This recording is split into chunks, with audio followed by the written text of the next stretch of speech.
Your long ride is over and you've made your way back home, but what do you do next? Here's GCN's top 10 post-ride rituals. 1. Check your stats. Charting your progress on the bike has never been easier. With the increasing number of free apps available on the market, all you need is a mobile phone with GPS. There aren't many better feelings than finding out you've improved your power output, burned more calories, or smashed that personal best on a climb. And even if you haven't, you can always blame it on the wind. Number 2. Clean your bike. Nothing feels better than starting a ride on a clean bike, and the best time to do it is just after you got back. This means that you'll be storing your pride and joy in the best possible condition. Let's face it, bikes can be expensive, so it makes sense to look after it. 3. Take a recovery drink. The aim of a recovery drink is to replenish the fuel that you've used during a training ride or race, and give your muscles the fuel that they need to repair themselves. Making and consuming your drink immediately after training is the most effective in terms of timing. Over-the-counter formulas will typically have a 4:1 carbohydrate to protein ratio, and there are differences between the quality of the ingredients, so do your research. Number 4. Rehydrate. You may have had your recovery drink, but have you rehydrated? It's surprising how much fluid you can use through sweat during a long ride on a hot day. Many of the pro teams have scales on their buses. Riders will step on them before and after a race, and the team doctors can then calculate their fluid loss, with 1 kilogram roughly equaling 1 litre.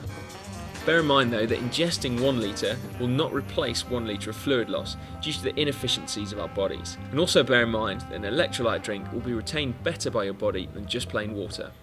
Number 5. Have a massage. If it's good for the pros, it's good for you, right? Well, the science isn't set in stone for this one, but the idea is that a post-exercise massage helps improve blood flow and flush out waste products. It's doubtful that massage will make you a better rider, but it might help you recover quicker between training days. Leave it a couple of hours after exercise before you have a massage, and if you can't afford it too regularly, time it so that it comes after a particularly hard block of training or racing. A great alternative, however, is a foam roller, which is an inexpensive DIY option. Used properly, they can release tension in all of the points on your legs that become tight through cycling, and even your back too. We do, however, recommend getting some professional tips before you start rolling around your home. Number 6. Eat the right meal at the right time. The body's metabolism will still be running high in the first couple of hours after exercise, and this is the prime time to eat a healthy, balanced meal. Carbohydrates, which can be quickly absorbed, are ideal.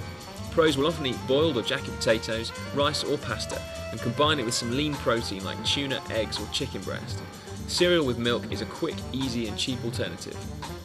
Bear in mind though that if you've only been out for a 30-minute spin, you're not going to need a recovery drink quickly followed by a large meal, so tailor your intake to the amount of exercise you've done. Number 7. Stretch. Just as with massage, there's still debate amongst sports scientists as to the precise benefits of stretching. Some pros stretch all the time, others not at all. The idea behind it is of course to improve flexibility, but in terms of recovery, it's to improve circulation. Whether or not stretching helps recovery, what it will help is your ability to ride in an aerodynamic position.